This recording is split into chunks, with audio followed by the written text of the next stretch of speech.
शिक्षक पात्रता परीक्षेसंदर्भातील सर्वोच्च न्यायालयाच्या निकालाविरोधात शिक्षक वर्ग आक्रमक झाला आहे। महाराष्ट्र राज्य शिक्षक मध्यवर्ती संघटनेतर्फे रविवारी जिल्हाधिकारी कार्यालयावर हजारो शिक्षकांचा मूक मोर्चा काढण्यात आला। न्याय द्या शिक्षकांना या घोषणांनी परिसर दुमदुमला होता। या मोर्चातून राज्य शासनाने उत्तर प्रदेशप्रमाणे सर्वोच्च न्यायालयात पुनर्विचार याचिका दाखल करावी अशी प्रमुख मागणी करण्यात आली। तसेच जुनी पेन्शन योजना लागू करावी, ऑनलाईन कामांचा बोजा थांबवावा, शिक्षण सेवक योजना रद्द करावी, वस्ती शाळा शिक्षकांचा मूळ सेवा काल ग्राह्य धरावा अशा मागण्याही शिक्षकांनी मांडल्या। या संदर्भात राज्य संघटन मंत्री कृष्णा हिरेमठ यांनी सांगितले की राज्यमंत्री डॉक्टर पंकज भोयर यांनी घेतलेल्या बैठकीत शासन पुनर्विचार याचिका दाखल करेल अशी ग्वाही दिली होती, मात्र प्रत्यक्ष कारवाई अद्याप झालेली नाही। त्यामुळे शिक्षकांमध्ये संतापाची लाट उसळली आहे। मी वीरभद्र गंगाधर यादव मध्यवर्ती शिक्षक संघटनाचा समन्वयक म्हणून बोलतो।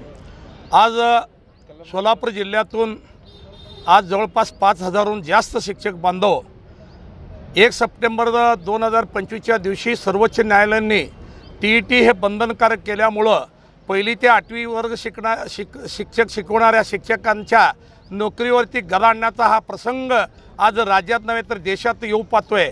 या TETच्या धोरणात्मक सर्वोच्च न्यायालयाच्या निर्णयाच्या बाबतीत आम्ही राज्याच्या शिक्षण मंत्रींना आम्ही निवेदन दिलेलं होता।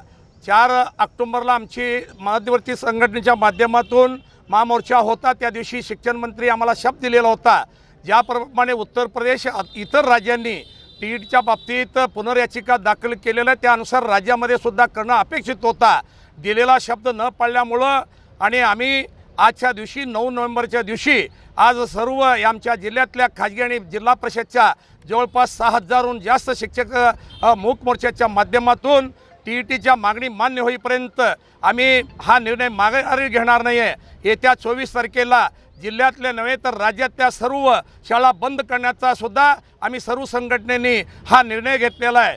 आणि आजच्या काळामध्ये TET करणं बंधनकारक हा योग्य हितार्थ नसल्यामुळं शासनाला जाग आणण्यासाठी आणि न्यायालयाने दिलेल्या निर्णयाच्या विरोधामध्ये महाराष्ट्र शासनाने ज्या पद्धतीने उत्तर प्रदेश याचिका पुनर्याचिका दाखल केलेला आहे, एका राज्यामध्ये पुनर्याचिका दाखल करता येतो तर महाराष्ट्र राज्यातल्या ह्या शिक्षण मंत्रींना पुनर्याचिका दाखल करता येत नाही। त्या पद्धतीने निर्णय आम्ही घेऊ शकत नाही असं बोलल्यामुळं आज आम्ही आंदोलनाच्या माध्यमातून हे पवित्र भूमिका आम्ही घेतलेला आहे। मोर्चाच्या वेळी शिक्षकांनी हातात फलक, बॅनर घेऊन शांततेत शासनाच्या उदासीनतेचा निषेध केला। जिल्हाधिकारी यांना याबाबत निवेदन देण्यात आले असून शासनाने लवकरात लवकर ठोस निर्णय न घेतल्यास पुढील काळात आंदोलन अधिक तीव्र करण्याचा इशारा संघटनेने दिला आहे।